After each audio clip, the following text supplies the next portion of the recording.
Register sheet বানাবেন, এখানে একটা ডট দিবেন, এখানে সিপিইউ ইন দিবেন, ঠিক এটার উপরে আপনি ইনপুট আউটপুট দিবেন, ইনপুট আউটপুটের লগে একটা আইসি বানাই দিতে হবে, সিপিইউর সাথে একটা আইসি বানাই দিতে হবে, লিখে দিতে হবে এটা সিপিইউ, লিখে দিতে হবে এটা পিএম পাওয়ার আইসি। বুঝাইছে বিষয়টা? জি স্যার। হ্যাঁ, আর বুঝে যদি না আসে আমি আপনাকে দেখাচ্ছি, আপনি একটু দেখার চেষ্টা করেন, বোঝার চেষ্টা করেন।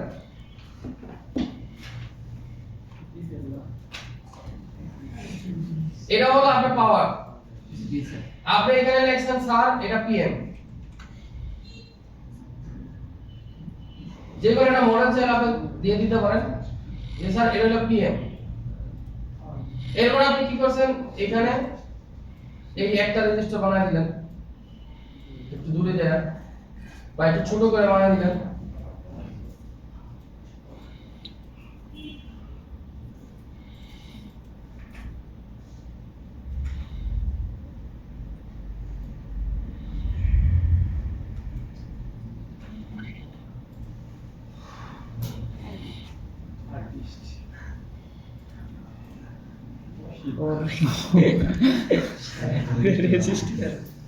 এখানে একটা দিয়ে দিলেন,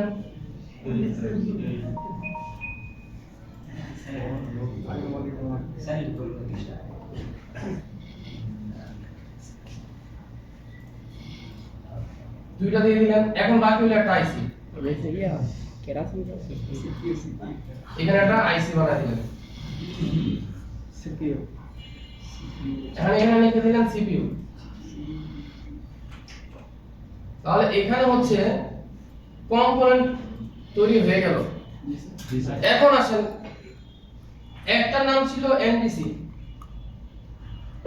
এনটিসি এখন ওমস ছিল কত? 100K। এরপরে আপনার এখানে আরেকটা আসলো,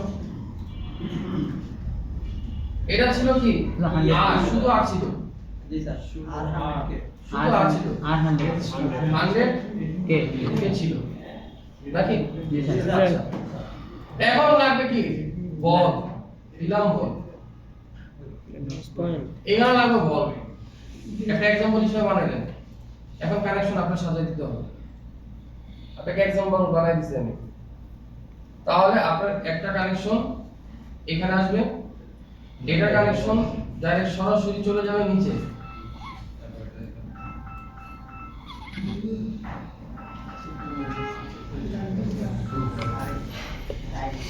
তাহলে এটা কোথা থেকে? নিচে, তাহলে এখানে গ্রাউন্ড, তাহলে এবার এটা কানেকশন আপনার এই ডায়াগ্রাম বানাই দিতে হবে, কারণ আমাদের আরেকটা পর্ব আপনাদের এখানে আসবে, শুধু ওই পর্বটাই আপনি স্কিমেটিক হিট করবেন নিজের হাতে, আমরা আপনাকে সরাসরি এখানে পয়েন্ট দিয়ে দিব যে আপনি পারছেন কি পারেন না, কিন্তু এটা শেখানোর পর এটাই পর্ব না, এটা পরের পর্ব, স্কিমেটিক কিভাবে রিড করতে হবে। তাহলে স্যার এটা ক্লিয়ার? জি স্যার। আচ্ছা, তার মানে আমরা মনে রাখবো কি যে প্রথম কাজ হচ্ছে আমরা আগে বুঝতে হবে সেটের ভেরিয়েন্ট কি, সেটের ভেরিয়েন্ট অনুযায়ী তার নাম চেঞ্জ হয়ে যাবে রেজিস্টারের, হয়তো বা থার্মালের হবে অথবা এনটিসি হবে। আমার এই ফোনের প্রথম কাজ হচ্ছে এনটিসি রেজিস্টারটা রিমুভ করে আমি দেখব, যদি না হয় তাহলে মনে রাখবো হচ্ছে যে আমার এটার সাথে একটা ডিভাইডার সার্কিট সিরিজে একটা রেজিস্টার আছে, আমি সিরিজের রেজিস্টার চেঞ্জ করব। এখন যদি চেঞ্জ করার আগে আপনি একবার চান যে আমি একবার মাইপা দেখব এই জায়গায় প্রবলেম কি, সেটা দেখতে পারেন, এটা আপনার জন্য আরো ভালো। মুখস্থ বিদ্যা যারা কাজ করে তারা 100 ভিতরে 90টা এরকম হয়, 95টা এরকম রেজিস্টার ফালান দেন উপর সেট করবে, কারণ রেজিস্টারই নাই সিগন্যাল কোত্থেকে আসবে। জি স্যার। বুঝছেন কথা? জি স্যার। থাকবে পাস নাও দিবা। হ্যাঁ, আচ্ছা, তারপরে এবার কি বলছিলাম, এবার হলো চার্জিং এরর। কি চার্জিং এরর জন্য শুধু এতটুকু মনে রাখবেন, ব্যাট আইডির সাথে যে কানেকশন, এটা কি ব্যাট আইডির সাথে যে কানেকশন, মানে ব্যাট আইডি মানে ব্যাটারি আইডির সাথে যে কানেকশন, দেখেন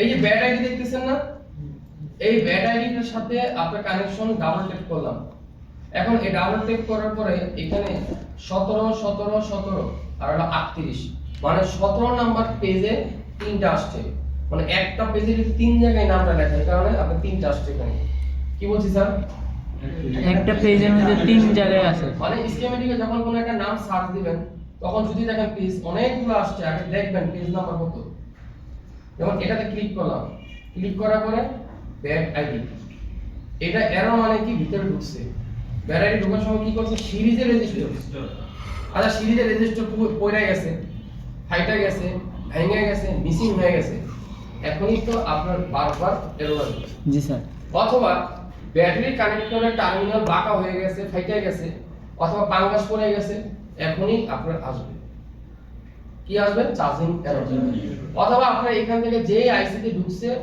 পিএমআই 632 এ ঢুকছে তার মানে পিএমআইসি কারণে আমার এই ব্যাক আইডির প্রবলেম হচ্ছে কি প্রবলেম চার্জিং তাহলে পিএমআইসি চেঞ্জ করে দেখব কথা বুঝতেছেন হ্যাঁ তো এখানে 17 একটা পেলাম এরপর কি পেলাম ব্যাটারি আইডি এনসি একটা ডায়োড আছে আবার 17 তে যাই নিচেরটা কি আছে ওইটাকে যে এখানে খুঁজছি ওই জায়গায় তারপর 38 নাম্বারটা আছে সেটা হচ্ছে টেস্ট পয়েন্ট সেটা কি টেস্ট পয়েন্ট বুঝতেছো কথা জি স্যার তাহলে থার্মালটা আমরা বুঝলাম এবার আসেন আর কি বলছিলাম কি কি সমস্যা আসবে চার্জিং এর জন্য আপনার কাছে এই স্যার আগে বুঝেন আমাদের এখানে কোনো মুখস্থ বিদ্যা কোনো ছবি দিয়ে আমরা ক্লাস করাচ্ছি না জি স্যার সরাসরি তার ডায়াগ্রাম বের করে তাকে বুঝাচ্ছি আগে বুঝেন তাহলে এতক্ষণ কি বুঝাইছি টেম্পারেচার টু আর লাইট তো একই জিনিস আর কি আছে দেখেন তো চার্জ হবে কিন্তু চার্জিং শো করবে না হ্যাঁ আরেকটা হলো চার্জ হবে ফেক চার্জ চার্জ শো করে না ফেক চার্জ দিলে না লোগো দেখছেন তো মানে এটা লগ আসবে না ও জি স্যার এটা লগ আসবে না জি স্যার হ্যাঁ কি প্রবলেম চার্জ শো করা আচ্ছা এটা পরে আসছে ভাই কি জন্য আসছেন স্যার কালকে একটা ফুল মিলিয়ে মাদারবোর্ড দিয়ে গেছে প্রিন্ট করে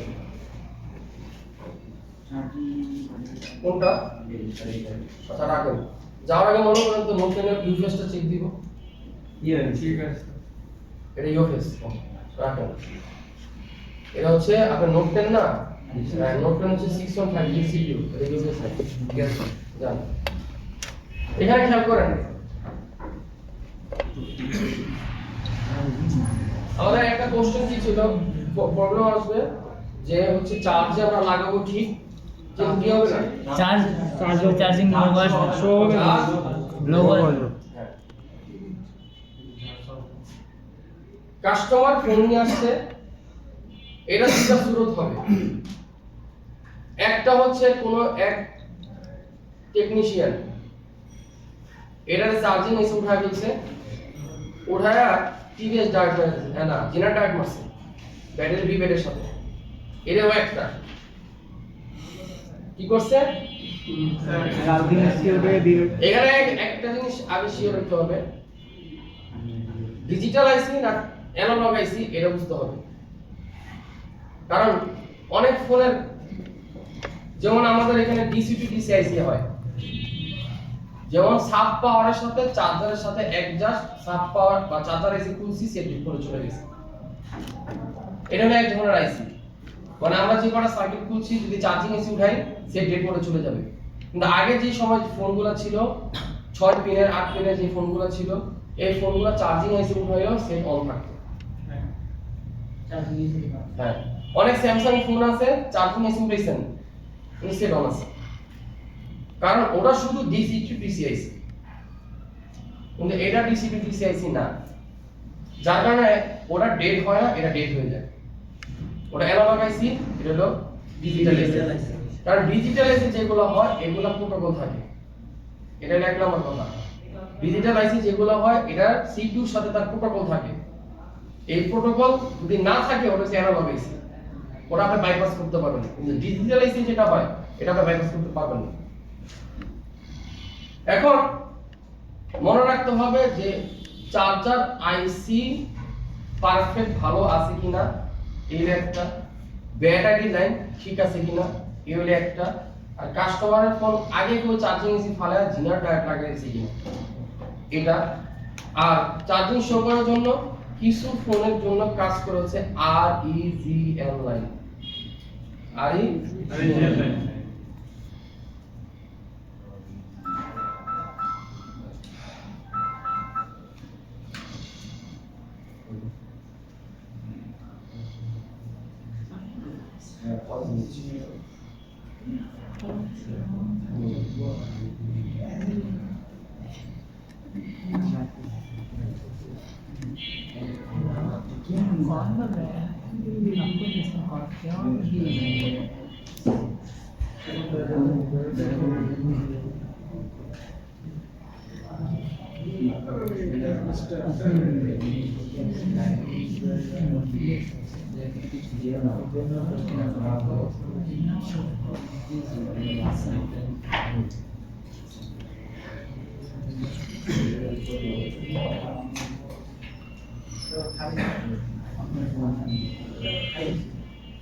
দেখেন এর জন্য আগে একটু চার্জিং দিতে হবে। জিনাটা টিভিএস জিনাটা লাগে কি এই সময় স্যার জিরা ডায়োডটা টিভিএস ডায়োডটা টিভিএস লাগালে সমস্যাটা কি? টিভিএস ডায়োড আর এসডি ডায়োডের কাজ হচ্ছে আর্থিংকে গ্রাউন্ড করে দেয়। আর বিনা ডায়োডের কাজ কি বলেন? ভোল্টেজকে প্রোটেকশন করে। আর নরমাল ডায়োডের কাজ রেকটিফাই করা। এখানে কি লিখতে হবে? এখানে সবার আগে চার্জিং এর সুবিধা লিখতে হবে। CHAR এছাড়া বিভিন্ন লাইন নিচে থাকে তুমি চার্জ দেখাবে না, চার্জ হবে। এটা হচ্ছে চার্জিং আইসিটা ফাঁকিবাজি দেওয়া, সোজা কথা।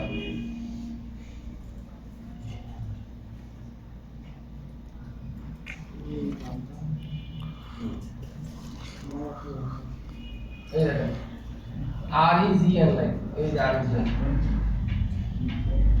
এই দেখেন enable interrupt charging 0। এই enable interrupt charging 0 একটা হচ্ছে interrupt লাইন আর একটা REGN লাইন। এই দুই লাইনের মাধ্যমে আপনার মোবাইলে চার্জ হচ্ছে কি হচ্ছে না এটা সব ইনফরমেশন এখান থেকে আসবে।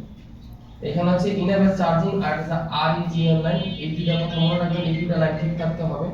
এইখানে ভোল্টেজ আসবে হচ্ছে 1 পয়েন্ট থেকে নিয়ে 1.8 পর্যন্ত এই দুইটা লাইনে চার্জের জন্য। এটা মাথায় রাখবেন। এই যে ইন্টারাপ্ট এবং হচ্ছে REGN, হ্যাঁ। আর যদি আপনার কাছে কোথাও কোনো জায়গায় লেখা থাকে চার্জিং এনেবল নামে কোনো লাইন, তাহলে এটার সাথে আপনি মনে রাখতে হবে যে CE যে লাইন আছে চার্জিং এনেবল এটাও লাগবে। এই তিনটা লাইনে পরিপূর্ণ ঠিক থাকতে হবে। কারণ এখানে কিছু হচ্ছে আপনার চার্জ দিলে 100% হয়ে গেছে, এটা একটা সিগন্যাল দিব বন্ধ অবস্থা চার্জ হবে, অন অবস্থা চার্জ হবে না। এবং চার্জে লাগালে চার্জ হবে। এই তিনটার এই একটাই কাজ, কখন কোন জায়গায় চার্জিং এনেবল এবং অফ করবে বা চার্জার লাগাইছেন শো করবে, এগুলো মাথায় রাখবেন। এছাড়া ব্যাটারি আইডি যদি লাইন খারাপ থাকে তাহলে আইফোনের ক্ষেত্রে এই প্রবলেম হবে, যেটা 0% এ থাকবো অথবা 1% এ থাকবো, কিন্তু আর কোনো কিছু থাকবে না। যদি আইফোনের ভিতরে যদি ব্যাটারি আইডি লাইন মাইক খায় তাহলে এই কাজটা হবে। অনেকে আপনাকে বলবে যে আপনি কাজ করেন ব্যাটারি স্ক্যান করে আরেকবার লাগান, তখনই আপনার পার্সেন্টেজ শো করবে, চার্জও হবে। এখন হচ্ছে সিস্টেম এটা, বুঝছেন বিষয়? এটা কোনো চার্জার আইসির সমস্যা না, এটা কোনো চার্জিং ইনপুটের কোনো সমস্যা না। সমস্যা হচ্ছে এই এনাবেল যতগুলো লাইন আছে এই লাইনগুলোর ভিতরে। এখানে যে কোনো একটা মিস্টেক হওয়ার কারণে আপনার চার্জ দেখাচ্ছে না। এবং প্রথম কাজ কি? প্রথম কাজে আগে চেক করা যায় ব্যাটারি আইডি ঠিক আছে কিনা। বুঝছেন কথা? তাহলে আপনি কি কি লিখতেছেন? চার্জিং এনাবেল নামে যতগুলো আইসির ভিতরে কানেকশন আছে এবং হচ্ছে ব্যাটারি আইডি। সোজা কথা, প্রশ্ন উত্তর। চার্জিং এনাবেল, চার্জিং এর এনাবেল যতগুলো প্রোটোকল আছে এবং হচ্ছে ব্যাটারি আইডি লাইন থেকে এই প্রবলেমগুলো সলভ করতে হবে। নোট করছেন? হ্যাঁ। তাহলে এবার বলেন আপনার জন্য কাজ সহজ হবে না কঠিন হবে? সহজ হবে। এখন যে আপনাকে নোটিশ দিলাম বা নোট দিলাম, এখন আপনার সহজ হবে না কি ক্ষতি হবে? সহজ হবে স্যার। তাহলে আপনার কাজ হচ্ছে, এখন কাস্টমারের সামনে তো আপনি অনেক সময় খাতা খুলতে পারবেন না, তো ঠিক আছে খাতাটাকে একটু কষ্ট করে আপনার নোটটাকে পিডিএফ বানায় রাখেন। যখন আপনার প্রয়োজন হবে পিসি থেকে ডাইরেক্ট পিডিএফ এ ঢুকে যান অথবা আপনার মোবাইল থেকে পিডিএফ এ ঢুকে যান। বুঝেন না কথা? জি, স্যার। পিডিএফ একবার দেখেন যে এই সমস্যার জন্য কোন কোন জায়গা থেকে আমি আগে ধরব। আপনি ওই জায়গাগুলো আগে শুরু করেন, আপনার কাজ হয়ে যাবে। আর আপনি জানতে কাজ করেন, কুল কি আর খুঁজে পাবেন না। এখানে কি করতে হবে? যে সমস্যা, এই সমস্যা আগে রিড করতে হবে কি প্রবলেম, তারপর হচ্ছে সমাধানে চলে যেতে হবে। বুঝতেছেন কথা? নোট কি করছেন একটু বলেন। কেডা নোট করছে কেডা? ও আপনি বলেন, শুরু থেকে বলেন। স্যার প্রবলেম হচ্ছে slow charge, fake charge, charging ইরো। এটার সমাধান হচ্ছে স্যার তিনটা ওয়েতে সমাধান করা যাবে। Sir V bus in, PMID voltage, আর প্যাড ইন আইসিতে যে ইন হয় ওইটা চেক দিতে হবে। এগুলো চেক দিলে আপনার হচ্ছে এই তিনটা প্রবলেমের সলিউশন পাওয়া যাবে। তারপরে হচ্ছে charging error, contact customer care, temperature. প্রথমটা কি গেছে? প্রথমটা কি সমস্যা তোমার মনে? স্যার এই যে চার্জিং আইসির যে ইনপুট আউটপুট এর হচ্ছে ইবাস ইন, পিএমআইডি ভোল্টেজ, ওটা সমস্যা কি ছিল? vehicle solo স্লো চার্জ আর ফেক ঠিক আছে। সমাধান কি কি? সমাধান তো এটা না, সমাধান ছিল হলো চার্জিং পোর্ট চেঞ্জ করা, জাম্পার করা। এবার স্যার ডিপিএইচ করেছে। ওটা বলেন। এর জন্য দায়ী হচ্ছে ইউএসবি ইন, এটা ঠিক আছে। এপিডিএম। হ্যাঁ, এটাই চাইছিলাম, এটা লেখছেন কিনা। পরেরটা বলেন। পরেরটা কি লেখছেন? থার্মালের জন্য কি লেখছেন?